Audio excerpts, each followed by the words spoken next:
Breaking news this morning out of the UK on the health of Prince Philip. This morning, he was transferred to a different hospital in central London.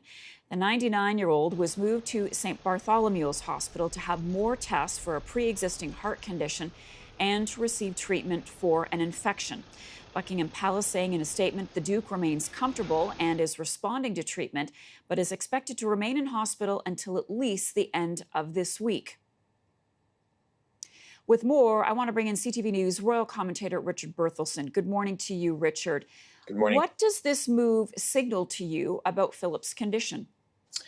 I think it likely signals that there's a need for more tests, perhaps different type of treatment than could be given at the King Edward VII Hospital. St. Bart's in London is well known as a cardiac institute, one of the leading cardiac institutes in the United Kingdom, if not the world. So it is probably because of that specialization that is the case. Now, the Duke did have 2 stents put in 2011. He has not, to our knowledge, had any cardiac issues since that time, but it is possible that it's related to that. And anyone who's had cardiac treatment knows that there's a battery of tests that are probably best performed in a hospital. And again, given his position and his age, the doctors are obviously moving with probably an abundance of caution and giving him the best possible treatment available. And knowing what you know about the Duke, he can't be taking too kindly to an extended stay in hospital.